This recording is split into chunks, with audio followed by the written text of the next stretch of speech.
I am Cha, a cousin and the maid of honor of our beautiful bride, Ate Jane Cristel, which we fondly call Ate Chris. Yes, ate ko po siya kahit hindi po masyadong halata. No, just kidding.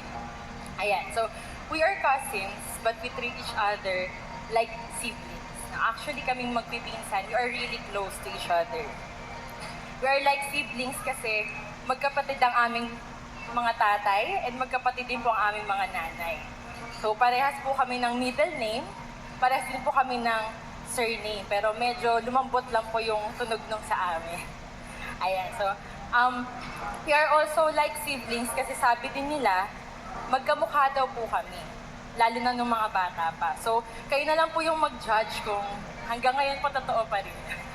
Ayan. So when we were young, si Ate Chris yung favorite kong kalaro. Kasi she's creative, kasi laging ang gaganda ng mga pagkakadesign niya sa mga bahay-bahayan namin na pinagpile-pile lang ng mga libro. And she's resourceful kasi pag nagluluto-lutuan kami, siya yung namimitas ng mga dahon at bulaklak at nagagawa niya ng recipes yun na binibenta namin sa mga customers namin ng mga kapatid and pinsan din namin. Ayan. So, she's also inclusive kasi kahit enjoy siyang maglaro mag-isa, pag sumali kami sa kanya nang hindi siya aware, okay lang sa kanya, she welcomes us. And lastly, she's kind and considerate kasi kahit gusto niyang maging si Power Ranger Pink noon, pero sinabi kong gusto kong ako si Power Ranger Pink, pinagbigyan niya ako and siya na lang si Power Ranger Yellow. Kaming magpipinsan, we also grew up with Disney. Kaya nung nagdalaga na kami, parang lahat kaming girls sa family, gusto na maging si Belle sa Beauty and the Beast, kung familiar po kayo.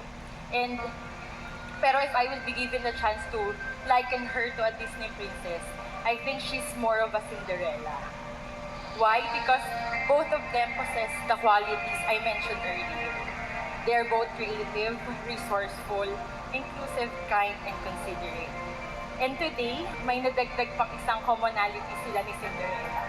And that's, they got married with their Prince Charming.